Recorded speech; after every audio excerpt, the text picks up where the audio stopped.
Bonjour tout le monde, je suis très contente de vous retrouver aujourd'hui dans cette nouvelle vidéo où je vais vous parler un petit peu du burn-out et comment faire surtout pour prévenir cet état-là, pour pas arriver au stade du burn-out. Peut-être que vous êtes dans un stade qui est avant le burn-out. Il y a beaucoup de gens en fait qui sont dans ce stade-là et c'est bien de savoir un peu comment on s'y situe pour ne pas justement arriver là, parce qu'après c'est plus compliqué de sortir de cet état. En fait ça prend plus de temps et ça nécessite souvent un accompagnement. On en parlera juste après, mais pour l'instant je voudrais juste vous réexpliquer quelles sont les différentes phases pour que peut-être vous voyez un petit peu si vous êtes dans une de ces phases ou pas du tout. Donc qu'est-ce que c'est? En fait on va parler du stress. Donc le stress, c'est pas quelque chose de négatif en soi, hein, c'est quelque chose qui est normal, qui est fait pour la survie en fait de l'être humain. Il va se passer une situation peut-être un peu anormale, peut-être un petit peu où on doit être plus vigilant, où on doit être plus concentré. Eh bien, notre organisme va s'adapter à cette situation en enclenchant ce qu'on appelle une petite alerte dans notre système nerveux. Donc là, on va parler un petit peu du système nerveux. Donc je ne sais pas si c'est des notions que vous connaissez bien, mais dans le système nerveux, il y a plusieurs parties, plusieurs branches. Il y a le système nerveux, par exemple, sympathique, et le système nerveux parasympathique, pour vraiment faire très très schématique. Et là, on va parler plutôt du système nerveux sympathique, qui, d'ailleurs, je ne sais pas pourquoi il s'appelle sympathique, mais c'est celui-ci qui va s'enclencher et qui va dire attention au cerveau, là il se passe un truc, il faut qu'on soit plus vigilant. Parce qu'en fait, il y a une espèce de réflexe primaire pour la survie de l'espèce. Hein. S'il y avait un lion qui nous attaquait, il va falloir qu'on court ou qu'on combatte ou qu'on fasse le mort ou pour survivre. Et ça, en fait, c'est toujours dans nos cerveaux, mais sauf que maintenant, c'est plus un lion qui nous attaque, ça va être un mail qui arrive qui est important, le patron qui nous demande quelque chose, notre enfant qui nous, je sais pas, qui pleure, ça va être voilà, ça va être des choses comme ça. Et donc, ce stimulus arrive dans notre organisme par nos yeux, par nos oreilles, on voit, et on rentre en phase d'alerte. Et donc, il y a des hormones qui arrivent dans notre corps, qui sont par exemple l'adrénaline, la cortisol, des hormones liées au stress. Donc c'est pas forcément des mauvaises hormones, encore une fois, c'est tout à fait normal. Si par exemple on est dans la rue, il y a un chien qui nous attaque, il faut vite qu'on court ou qu'on fasse quelque chose pour pas qu'il nous morde. Donc c'est tout à fait normal de ressentir ça. Sauf que dans notre vie du quotidien, il y a quand même beaucoup de personnes actuellement qui ressentent cette phase d'alerte très souvent dans la journée. Donc c'est ce qu'on appelle un peu un stress chronique. Par exemple, vous avez beaucoup de stress dans votre travail, vous devez tout le temps être en hypervigilance, vous devez tout le temps gérer des conflits, gérer des situations où il n'y a pas de solution, c'est vous qui devez trouver la solution, vous devez faire le pompier, voyez, vous devez gérer des choses qui sont quand même assez angoissantes, stressantes, et du coup, ces stimuli vont tout le temps se répéter dans toute la journée, et vous allez arriver donc à la phase 2, qui n'est plus la phase d'alerte qui est normale, mais qui va être à la phase d'adaptation. C'est-à-dire que votre organisme, il est tellement, on est tellement intelligent, nos êtres humains, on est tellement adaptatifs que si ces situations se répètent trop souvent, eh ben, qu'est-ce que fait le système nerveux? Au lieu de dire on va envoyer de l'adrénaline et puis après on va renvoyer une autre hormone qui va recalmer le système par l'autre branche du système nerveux plutôt parasympathique, plutôt que de faire toujours ce yo-yo, parce que ça demande beaucoup d'énergie au corps de s'adapter en permanence, ben, il va dire maintenant on va rester en phase d'alerte tout le temps. Comme ça sera plus simple, le corps sera tout le temps prêt. Et donc on va baigner tout le temps, un petit peu, dans cette phase d'alerte. Donc on devient en fait sur un stress qui est adaptatif. Alors c'est pas forcément quelque chose que vous ressentez, ça peut être aussi les aliments que vous mangez qui entraînent un stress adaptatif dans votre corps. Ça peut être les médicaments que vous prenez, ça peut être, vous voyez, c'est pas forcément oh là là je me sens pas bien. Des fois on le sent pas. Ça peut être juste vous dormez pas assez, donc ça génère un stress et votre corps va s'adapter. Voilà, c'est tout des facteurs aussi comme ça, de vie, quoi, environnementaux. Vous buvez pas assez, par exemple, quand on boit moins de 1,5 litre, 2 litres par jour, bah, le corps il s'adapte et il se met en stress adaptatif. Parce qu'en fait, pour lui, il n'est pas bien le corps. Et donc, il va enclencher ces hormones-là. Tout ce qui est lié aussi à l'inflammation du corps. Donc, tout ce qui est nutrition, quand on mange trop de produits, par exemple industriels, gras, etc., ça génère un stress dans le corps. Donc, alors sur tout ça, on peut jouer un petit peu, mais sur la partie vraiment hypervigilance, ça, on le sent. Parce que, enfin on le sent, sauf si on est si justement on est en stress adaptatif depuis plusieurs mois, des fois on le sent plus. On a l'impression que c'est notre état normal nerveux. Mais quand on est en stress adaptatif dans cette phase-là depuis longtemps, il y a quand même des signaux d'alerte qui arrivent. Parce que le corps il souffre. En fait il est en souffrance et notre système nerveux il est en ce qu'on appelle un peu en mode survie. Donc le mode survie c'est quand on n'a plus vraiment la capacité d'être lucide. Donc lorsqu'on est en mode survie, si vous voulez, on perd un petit peu de lucidité. C'est plus un fonctionnement du système nerveux qui devient un peu automatique. Il y a plusieurs types de modes de survie. Il y a le mode agressif, donc on devient plutôt dans le combat. Donc ça, c'est aussi lié à nos ancêtres, hein. C'était le mode combatif. Parce qu'il y a un danger qui nous guette, il faut qu'on combatte. Donc on devient irritable, on devient, voilà, tout nous énerve, on est sans cesse en train un petit peu de se chamailler avec les autres personnes, nos relations se dégradent, etc. Ensuite, le deuxième mode de survie qui est autonome, hein, du système nerveux, ça va être le mode fuite.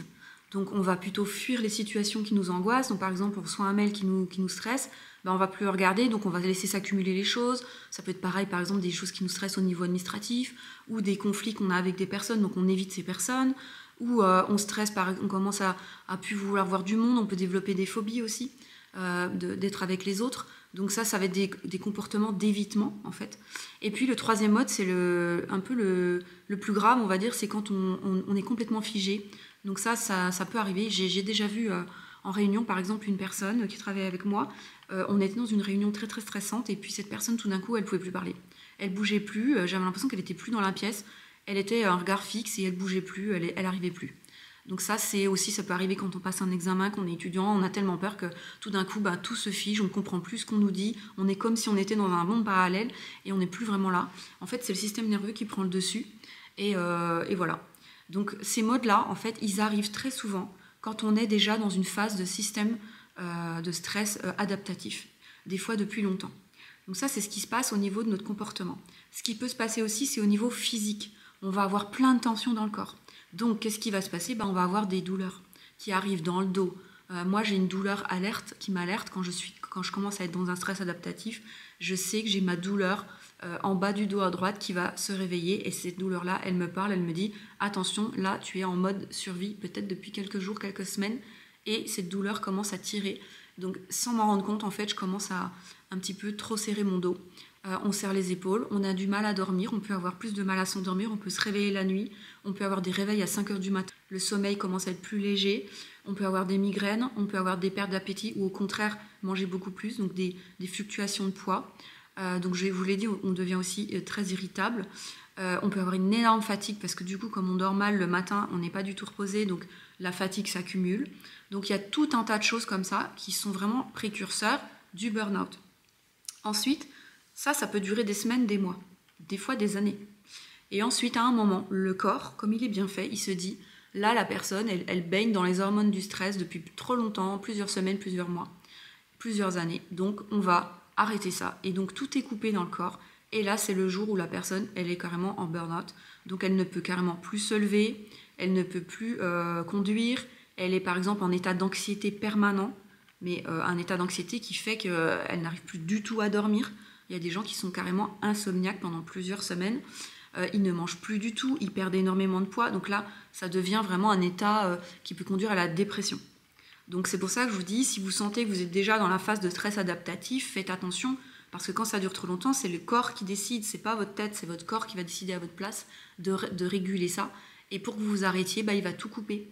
Et donc on va arriver dans cet état-là où on ne sait même plus si on a faim, si on a soif, si c'est le jour, si c'est la nuit, on tremble. Voilà. Moi j'ai des gens qui viennent au cabinet qui sont dans cet état, c'est vraiment, ils sont très alarmés parce qu'ils se disent ils vont pas y arriver, quoi. Alors après, bien sûr qu'on peut y arriver, souvent il faut se faire accompagner, il faut aller voir, surtout le conseil, moi je suis pas médecin, donc allez voir votre médecin. Surtout si vous dormez plus, si vous commencez à plus bien manger, plus bien dormir, et si vous êtes tout le temps anxieux, vous faites des crises d'angoisse, des choses comme ça, allez voir votre médecin déjà généraliste, voir un psychiatre, un psychologue, et puis peut-être un traitement médicamenteux, au moins pendant cette phase de crise où ça va être très très compliqué pour vous, puisque même les petites tâches du quotidien normal, vous ne pourrez plus les faire. Enfin, il y a des choses, les gens n'arrivent plus à conduire, ils n'arrivent plus à manger seuls, et ils peuvent avoir même des idées suicidaires. Donc si vous avez des idées suicidaires, ne restez pas comme ça, bien sûr. Vous allez vous en sortir. Il y a plein de gens qui sont dans cet état-là, qui n'osent pas en parler. Moi, j'ai beaucoup de mes clients qui sont comme ça, ou peut-être juste avant, ou des fois dans cet état, et ils ont un peu honte, donc ils mettent du temps à consulter. Et en plus, des fois, il n'y a pas beaucoup de place chez les psychiatres, donc il y a un délai, etc. Donc, ma batterie a lâché en plein milieu, donc j'ai réinstallé. Comment faire, du coup, si vous arrivez dans cette phase de burn-out? Donc déjà, oui, ce que je voulais vous dire, c'est que il va falloir du temps pour sortir de cet état-là, puisqu'en fait, c'est comme si le système nerveux était complètement dérégulé. Il ne sait plus comment faire. Pour moi, en fait, c'est ce que je dis à mes clients, c'est comme si vous aviez eu pratiquement un AVC et qu'il fallait tout réapprendre à votre corps. Il faut réapprendre à dormir, il faut réapprendre à manger, il faut réapprendre ce que vous aimez, ce que vous n'aimez pas, quand est-ce que vous êtes fatigué, quand est-ce que vous êtes plus fatigué, Il faut réapprendre parfois à marcher, à sortir de chez vous, à parler à d'autres personnes, à se protéger, à voir ses limites. Donc en fait, il y a tout un réapprentissage presque de la vie à faire quand on a fait un burn-out. On ne revient pas comme ça en prenant 2 semaines d'arrêt maladie et on revient travailler comme avant. Là, quand on est dans la phase vraiment 3, où le système il coupe, c'est très difficile. Mais c'est possible, hein, bien sûr. Je donne aussi de l'espoir aux personnes qui regardent cette vidéo. Si vous êtes dans cet état, ne vous inquiétez pas, vous allez vous en sortir, mais ça va juste, il faut prendre conscience, ça peut prendre plusieurs mois. Il y a même des gens qui mettent 1 année pour régler en fait tout ce qu'ils ont à régler et réapprendre à vivre, mais d'une autre façon. Parce que ce qui les a conduits à cet état-là, c'était leur façon de vivre et tout le stress qu'ils ont amené dans leur corps, dans leur esprit, qui a engendré en fait cet état-là. Donc l'idée, c'est pas de reprendre comme avant. Et souvent, les gens s'accrochent à leur vie d'avant en disant « mais avant, j'étais capable de faire ça, ça, ça, ça, et maintenant, je n'y arrive plus, je ne suis plus rien, j'ai plus... » Donc, ils n'ont plus d'estime d'eux-mêmes. Sauf qu'avant, vous étiez peut-être capable de faire ça, ça, ça, mais ben voilà où ça vous a conduit. Donc, en fait, non, vous n'étiez pas capable de faire tout ça. Votre corps, il était en surcharge. Votre esprit, il est en surcharge. Et c'est ça qui vous fait comprendre aujourd'hui votre corps, c'est qu'il ne faut pas vous remettre en surcharge. Vous avez des limites. Peut-être que votre travail n'était pas adapté, peut-être que votre couple n'était pas adapté, peut-être que la vie familiale que vous viviez à l'époque, ça n'était pas adapté pour vous. Il y a quelque chose qu'il faut de toute façon changer parce que votre corps n'a pas supporté. C'est pas juste, par exemple, de réduire un peu vos horaires de travail. Il y a des gens qui me disent « bah oui, je faisais 50 heures, je vais faire 40 ». Mais 3 mois, 6 mois après, ils se retrouvent encore mal. Donc il faut vraiment creuser qu'est-ce qui s'est passé pour en arriver là. Et si ça a mis par exemple 2 ou 3 ans ou 4 ans pour arriver à cet état-là, vous n'allez pas ressortir de cet état-là en 2 semaines ou en 2 mois. Ça va peut-être pas mettre 2 ou 3 ans, 4 ans. Plus vous êtes accompagné, plus ça va aller vite. Les antidépresseurs, les anxiolytiques peuvent quand même vous aider à passer cette phase et à travailler sur le fond du truc sans être trop mal pendant un certain temps. Ensuite, vous pourrez les arrêter. Voilà, il y a tout un suivi à avoir peut-être avec différentes personnes, peut-être avec votre médecin, avec aussi un psychologue. Je suis coach et je suis hypnothérapeute. J'ai aussi des personnes qui viennent me voir mais qui sont bien sûr suivies aussi par leur médecin. Je ne les suis pas seule, je ne suis pas médecin encore une fois. C'est une approche qui est multidimensionnelle qu'il faut que vous ayez et surtout que vous arrêtiez de culpabiliser. Donc je vais parler 2 minutes de la culpabilité parce que toutes les personnes que je vois qui sont dans cet état culpabilisent mais énormément en se disant que c'est de leur faute, qu'elles n'y arrivent plus, qu'elles ne sont pas assez fortes, que les autres gens y arrivent et pas elles, qu'en plus elles lâchent tout le monde, parce que tout le monde, elles sont plus capables de rien faire, donc elles sont un poids pour les autres, etc. Et donc ça n'aide pas du tout d'avoir ces croyances-là, ces pensées-là, ça n'aide pas du tout à la guérison. Dites-vous que vous êtes malade. Votre système nerveux, il est malade, il est cassé. Il faut le réparer. C'est comme si vous aviez des plaies, vous étiez couché sur un lit et il faut attendre que ça se répare. Donc là, vous diriez pas « je suis un poids pour les autres », vous sauriez que c'est normal.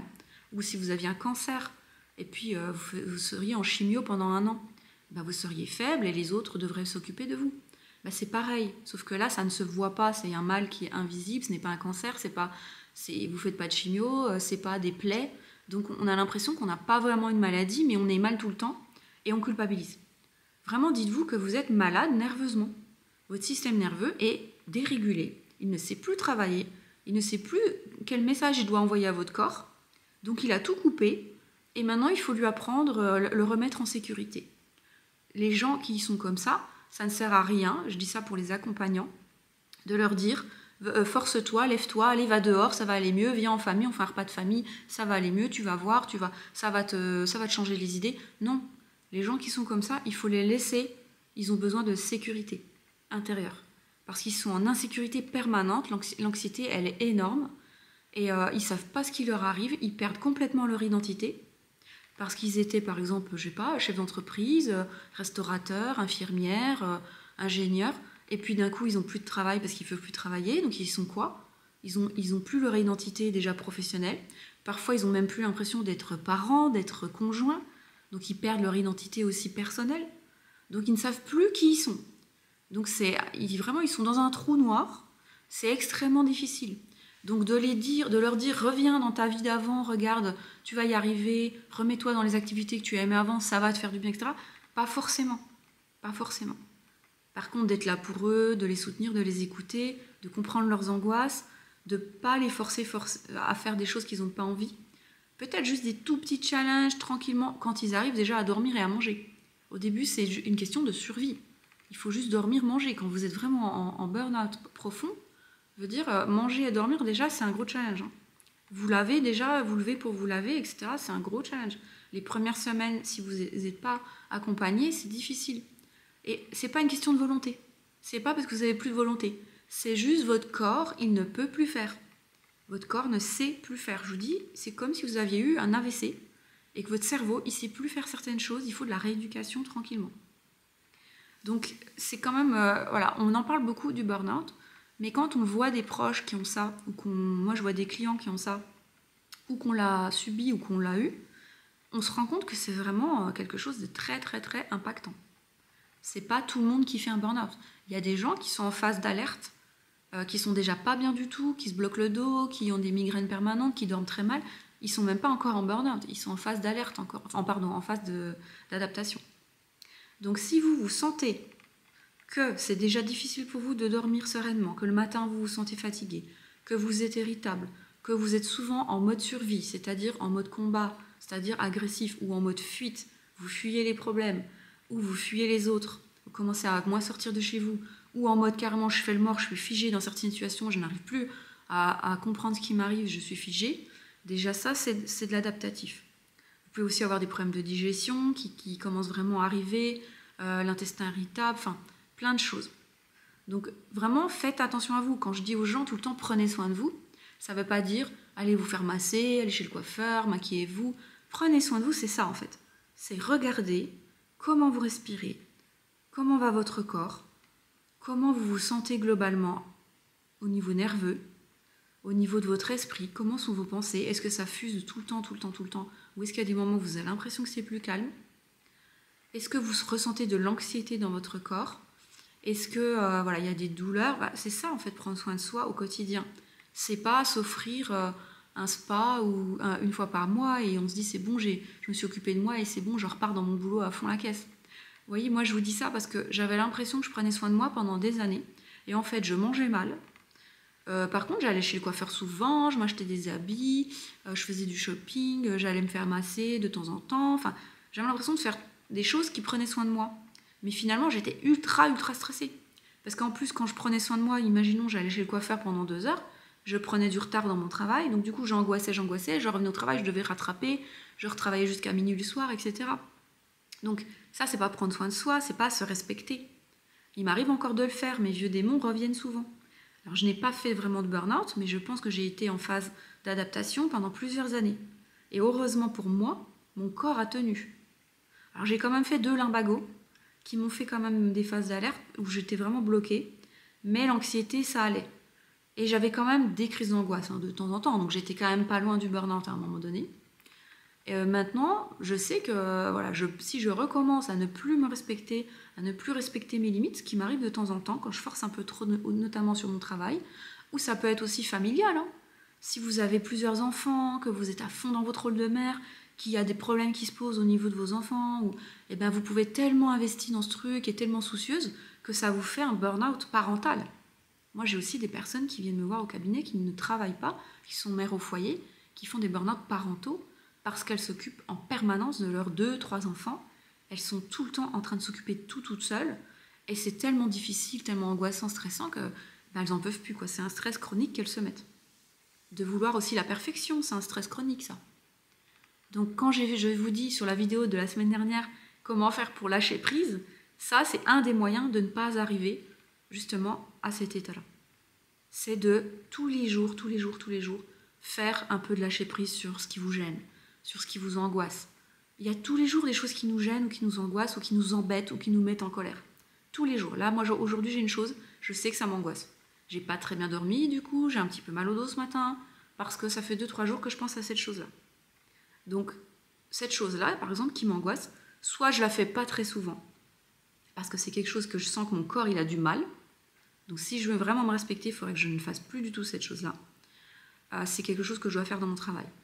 Ou soit je la fais de temps en temps, en toute conscience, en acceptant que ça va peut-être m'angoisser, mais du coup, derrière ou avant, il faudra que je mette des choses pour moi, pour récupérer nerveusement de cette chose-là. parce que je sais que ça va me prendre de l'énergie, mon système nerveux va avoir du mal.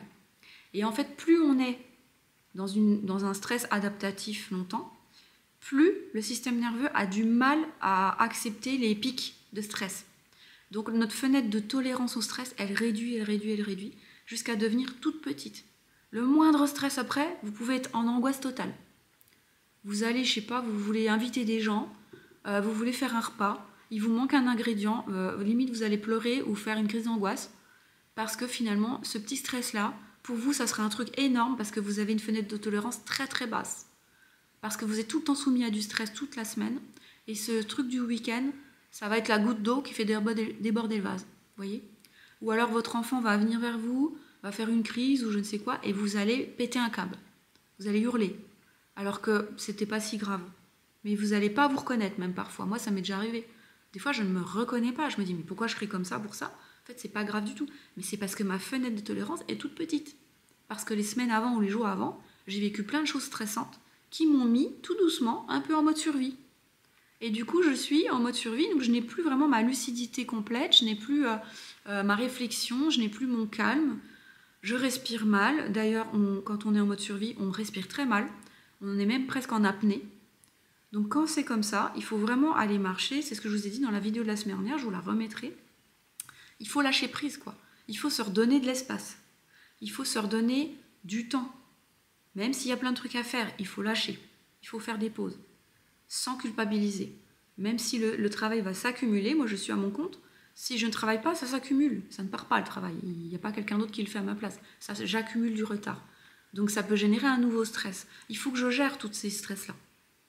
Parce que sinon, je vais tout le temps être en stress, quoi. Si je fais des pauses, je vais être en stress parce que je fais des pauses. Si je fais pas de pause, je vais être en stress parce que je travaille tout le temps. Donc vous voyez, il n'y a pas de solution. Donc il faut lâcher prise. La solution, c'est de lâcher prise. De revenir aux priorités, de dire bah tant pis, je ne ferai pas ça, c'est pas grave, les clients ne seront pas contents, bah c'est pas grave, je serai en retard. Tant pis, ça, je ne le fais pas, ça m'angoisse trop. Ça, par contre, je me mets à fond dedans, comme ça, je suis contente de ma journée de travail. Vous voyez ? Il faut vraiment reprioriser. C'est pour ça que moi, je travaille beaucoup sur des plannings de travail que je revois hebdomadairement, tous les jours également, pour recentrer en fonction de mon énergie. Parce qu'en fait, c'est bien beau de faire des plannings de productivité, de tout ce que vous avez à faire dans les semaines avec des projets, mais si vous avez des fois des baisses d'énergie, ben comment vous faites ? Il faut quand même les prendre en compte. Parce que la baisse d'énergie, elle va se creuser en fait. Et derrière, vous allez payer les pots cassés, et là, vous allez encore perdre plus de temps. Donc si vous avez besoin de 10 minutes, 15 minutes pour vous étirer, aller souffler, aller marcher, prenez-les. C'est pas du temps perdu pour votre travail. Parce que l'après-midi, quand vous faites ça juste après manger par exemple, l'après-midi, vous allez être plus productif parce que mine de rien, vous allez recharger un peu vos batteries, revenir en état de stress normal, arrêter d'être en mode survie et vous aurez beaucoup plus de sérénité et de lucidité et de concentration pour votre travail. Voilà pour les explications de qu'est-ce que le stress, qu'est-ce que le burn-out, les différentes phases du stress qui peuvent conduire au burn-out. Donc dans cette vidéo, je voulais déjà vous expliquer ça pour bien comprendre, voir peut-être où vous en êtes, vous donner des premiers conseils si vous êtes déjà dans la phase 2 d'alerte ou peut-être déjà en phase 3 de burn-out. Je vais faire suivre cette vidéo d'une autre vidéo que je vais publier dans quelques jours où je vais vous proposer une pratique, un petit exercice très rapide à mettre en œuvre. Je voulais le mettre dans cette vidéo mais ça va faire beaucoup trop long. Donc je vais séparer ma vidéo en deux et vous pourrez réaliser cet exercice à la maison dès que vous en avez besoin pour justement aller vous connecter rapidement à votre corps, à vos symptômes s'il y en a déjà, aller les calmer, aller prendre soin de vous. Donc je vous invite à regarder la deuxième partie de la vidéo dans quelques jours et je vous dis à très bientôt.